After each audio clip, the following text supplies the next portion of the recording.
Well, a warm welcome to the show, and thank you for supporting the show. Just hanging on a minute because it takes a bit of time for the to find out who's actually watching. Nobody's. Anybody home yet? Anybody there? No. Oh well, we'll just continue. Hey. Anyway, for tonight's show, we have Dave Jordan, who was with the Hellions band in Singapore in the early 60s. He will be talking to Steve Barry. The format's slightly changed this week because we will have him on first, and then we shall have 3 special videos which Dave produced. Good evening. Hey, Sylvia. Hey, Sheila. There's 3 special videos which Dave produced, which he explains towards the end of his interview. So that makes an interesting program. Hello, everyone. Oh, Tony's here as well. Oh, we're all coming in now. Denise and Sylvia done. Oh, twice even. Oh, I'm even. Yeah. Oh, Hillary. Hi, Hillary. Oh, we're all together now. Yes. Yes. That's good to see. I'll repeat what I've said at the beginning because I think a lot of you, there's a bit of a time lag, and a lot of you are starting to log on now. So anyway, as I said, a very warm welcome to the show, and thank you for your support. And as I say, tonight's show we have Dave Jordan, who was with the Hellions band in Singapore in the early 60s. He will be talking to Steve Barry. And then Dave Jordan has also produced 3 special videos, which we will screen after his chat with Steve. So without further ado, I think we shall start the show. Hello. Today is my pleasure to talk to Dave Jordan. Dave Jordan was in Singapore in the 60s and heavily involved in the music scene and went on to play in a number of the bands. So Dave, can you tell us what's influenced you in terms of your music, and were you playing in bands before you arrived in Singapore, or is it something you took up once you arrived? Well, hello, Steve. Thank you for the invite to have this discussion.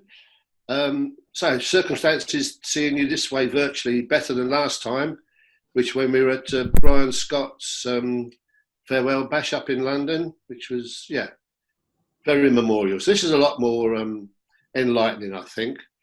So back to the beginning. I was a baby boomer, arrived in Singapore early 64, age 19. So I'd missed the sort of Bill Haley and Teddy Boys era, and I was followed that lot. So that Christmas, 63, still in England, and top of the pops that year was the Beatles, She Loves You. And the rest of the cast, if you like, on top of the pops, there was the Stones, my favourites, I Want to Be Your Man. And then there's all the Mersey beat bands, Jerry and the Pacemakers, Billy J. Kramer, Brian Paul and the Tremolos, the Hollies, Jimmy Young. But you get the idea, sort of English guitar singing, rock and roll, blues orientated bands had arrived. Fast forward a month when I land in Singapore, and the music I'm hearing then is the likes of Ricky Nelson, Bobby Rydell, the Singing Nun, really, middle of the road, dross. And I was located at Gilmer Barracks, sharing a room with Sam Smart, who also had the same musical tastes as me. He'd been stationed on Christmas Island with the atomic bomb prior to that. Quite a few Americans out there. So again, he picked up his taste in music, American blues, whereas I'd picked it up from my little transistor radio underneath the pillow at night, listening to Radio Luxembourg and AFN, American Forces Network, Germany. So we'd grown up listening to Muddy Waters, Howlin' Wolf, Arthur Alexander, Sonny Terry Branamy, these guys.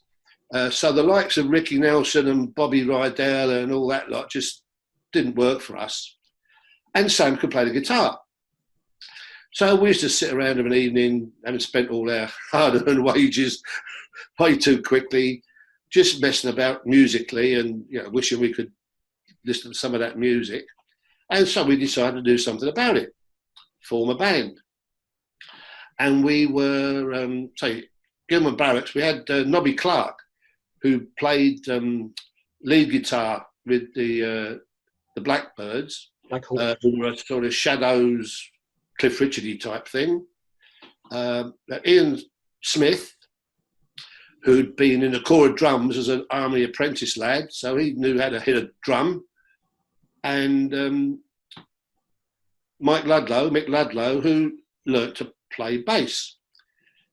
So got the kit, and now we thought we need somewhere to rehearse. Luckily, down the road, Gilman Youth Club, quite out the way, not going to make too much noise for the neighbours and upset them. So we got permission to rehearse down there. Mr. MacDonald, Mr. Petherick, Mr. Casey, all very helpful. Let us have what time we wanted down there, as long as it didn't clash with youth club time. And we learnt a few numbers, didn't think any more about it until one day, Payback. They wanted us to perform a gig. So, I think we had maybe 6 or 7 numbers we'd learned. So not much of a session, but anyway, that Friday night, Saturday night, got up there, nervous as anything, and started to perform our 6 or 7 numbers that we'd learned. Long, extended guitar solos. I'd learnt to play the blues harmonica, cross harp, a little bit by listening to the radio. So I could sort of vamp, if you like, Green Onions, like doing a 14-minute version of that to try and pad out the session. And anyway, must have gone down well, because a week or two later, we got invited to go on tour with Gilman Youth Club up to, I think, one of the naval bases, not sure where, but I know it was like a beach club. So there was a stage set up by a beach and people were dancing on the beach, and we were trying to play in the stage. Again, I think by now we'd learned 10 numbers, which we played through, then had an interval, and then played them all through again. No one complained, no one threw anything, so got away with it. And we must have got away with it really well, because not long after that, we were getting invites to go and play at other youth clubs, up at the naval base, played at several officers' mess dinners. And at the time, we were billed as Singapore's leading R&B group, or Singapore's only R&B group or something.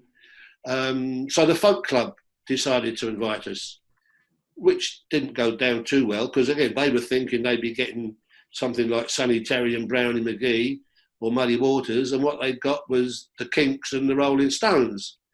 So that wasn't the best gig we ever played. But yeah, went from strength to strength from then on. Down the Golden Venus, which is where we met quite a few of the local Singapore bands, the Quests, Vernon and the Checkmates. But they were still mostly guitar-based, Shadows, Ventures type stuff, and none of the early British R&B, Mersey beat, whatever you want to call it, sounds.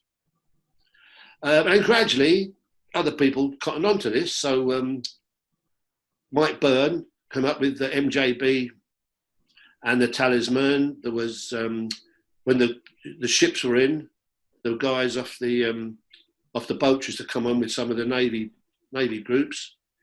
And yeah, that went on for best part of 2 years, I would imagine. Being in the army, that split up. Sam and Ian, I think, had to come back to UK, so we all split up. And at the same time, or shortly thereafter, Chaz left Mick Byrne and the Talisman. So they packed in, we packed in, and yeah, not sure what filled the hiatus, but sometime after that, Dennis from the Talisman contacted me, and he and Brian wanted to get a band back together again. And they said, would I mind having a, run with them, test it out, see how we fit it in. Unbeknown to me, they'd already tried a couple of people to join in. Hadn't happened. Anyway, something must have clicked, because next thing I knew, we're forming a band, and we're up gigging again. Bit more professional than the Hellions, because Dennis could actually read music, which was a help, and he could transpose things, if we had them in the wrong key. He and Brian had been together playing in a group in Germany, so they knew each other's style and went well together. Peter had been in a band in Hayden, so again, so he had some past experience. So we were, a lot more professional and a bit more dedicated, I think. The Hellions, we just did it for a laugh, and because the girls were there. Whereas Point Five, we took a bit more pride in our craft, if you like. And then, that went on, same sort of thing. All the youth clubs, naval base, a couple of hotel venues, National Theatre, did a couple of TV gigs, sort of talent show things. And then the other people sort of on the expat circuit started to form their own bands. So there was yourselves, the Roadrunners, a couple of those was Dave Steggles, the American guy, and his band. It all went very well. And then again, being in the army, time to get posted. And this time it was my turn to leave. So by then, the Talisman had reformed with Ray Gordon as a vocalist, and then they disbanded again. So Ray came along to pick up the mantle and take my place when I eventually went back to England. So it was a period of a couple of months when we were both sort of on the scene, and I was doing some numbers, and then he was learning some numbers, or he brought some numbers from the Talisman for Point Five to do. And then it was up stumps and back home for me, having really enjoyed my time as vocalist with both the Hellions and Point Five. Now, since we've been back in England, I've kept in touch with the guys, and we've had the odd reunion now and then. And I've put together a couple of slideshows from pictures I had and they had together. Did sort of, just as background information, if you like, while we were swinging the lamp and drinking. As luck would have it, earlier this year, we managed to find Len Gooding, who'd been the Point Five manager, road manager, if you like, to collect the money and haul the speakers around and general factotum, look after us, and photographer. And he had some good photographs of both the Hellions, because he was in the same unit as us, and Point Five. So I got him to send me the slides so I could digitise them. And I noticed that a lot of them were from St John's. And I knew that Steve and his band, the Roadrunners, had played at St John's as well. So I got together with him and said, why didn't we put together a virtual night at St John's? Which is what I've done, which is why we're talking about this now. So somewhere in the not too distant future, we should be seeing a video purporting to be a Saturday night at St John's. The music is sort of authentic. The slides are authentic. I've done it in a style similar to the 60s, Top of the Pops. Had to fill in quite a bit. Without the dodgy DJs, without Pan's people, sadly, although I did find a couple of substitutes I put in there. And that should be airing in the not too distant future. Hope you enjoy it when it does come along. And if any of you have got any slides, photographs, pictures of other bands in and around this time, Singapore, we could perhaps get those up, come up with an archive for posterity. So there you go, Steve. Does that answer your question? It certainly does, Dave. Thanks very much indeed. I mean, I certainly remember with a great deal of affection when you guys, well, when first of all the Hellions started, because it was such a sea change from what we've been listening to before with just guitar bands like the Black Hawks and the Boys, and the local bands were playing, but they didn't really have any vocalists. And so you really started the whole thing off as far as the band scene amongst the forces people was concerned. And yeah, I recall being at your final performance of the Hellions, which was on the 19th of March 1965. I've still got the invitation. A treasure. And yeah, it's been most informative. Thank you very much, and thanks for allowing me to take part in helping you a little bit with the stuff that you put together for the slideshow, which I hope will not be too long before it's screened, because it might bring back a few happy memories for people. But Dave, thank you very much once again for taking the time out to talk to us, and look forward to perhaps chatting again at some stage in the future. Yeah, thank you, Steve. Enjoyable. My pleasure. Thank you so much. Yeah. Bye-bye now. Bye. A big thank you to Dave and Steve for doing that interview. And the videos, of course, are going to come on now. Big thank you to Dave for doing the videos as well. We're getting quite a few people in now, and Dave actually has joined us. So welcome, Dave. Glad you found us in the end. Hope you enjoy your show. Now we're going to play the videos, and I'll play two first. There's an outro break, and I'll be back, and then we'll play the last one on the way out. Okay, here we go.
Sickest thing in this world.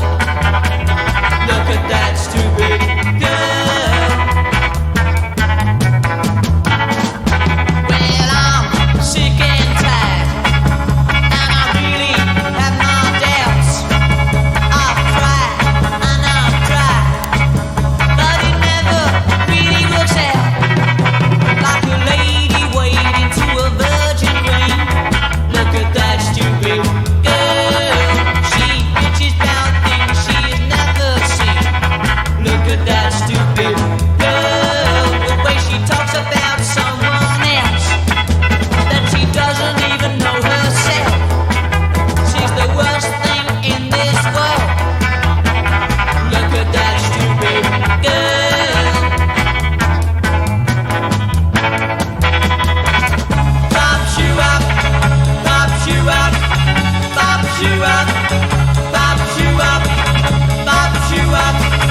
Taking you back in time to the 60s.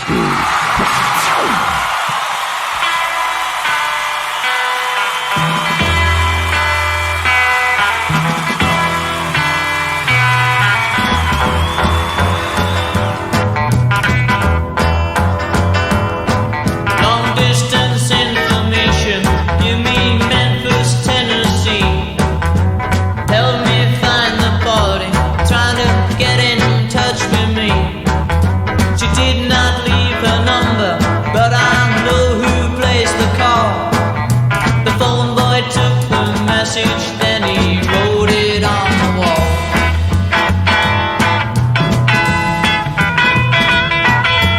Held me information, more than that I cannot add. Only that I miss Marie and all the fun we had. But we were pulled apart because her mom did not agree. Tore apart a happy home in Memphis, Tennessee. And Marie,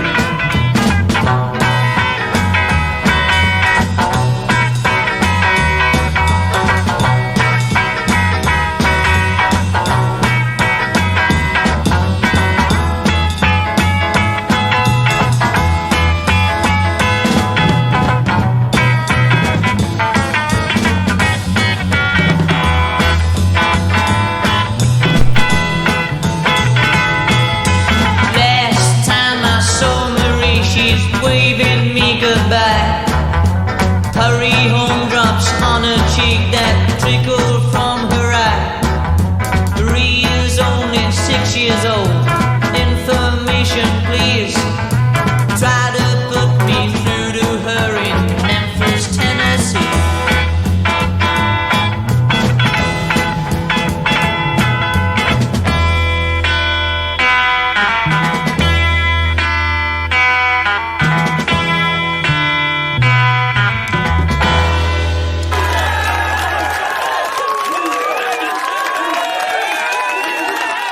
Thank you, and good night.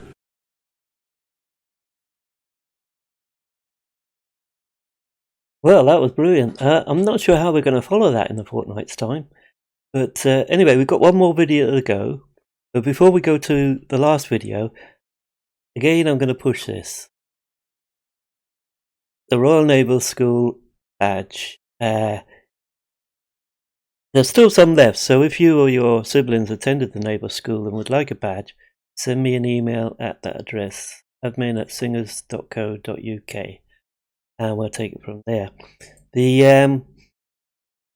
as I say, one more video to go. This will be the last one, so I'll see you in a fortnight's time. I don't know how I'm going to follow this, but thank you to Dave Jordan, big thank you, and to Steve Barry for getting all this put together. You'll probably see a lot more of Steve because I'm roping him in to do more and more.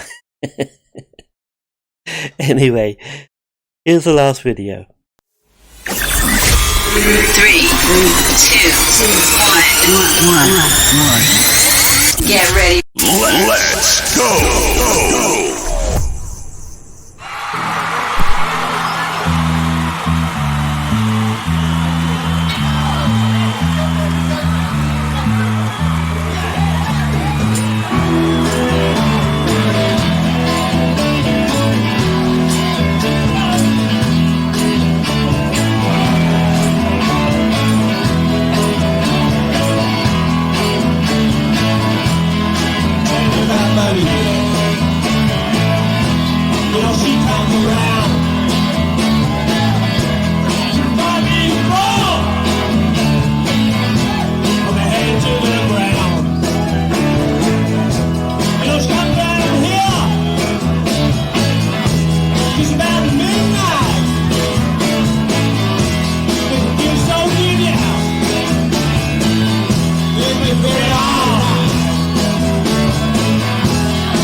Feel so good, yeah.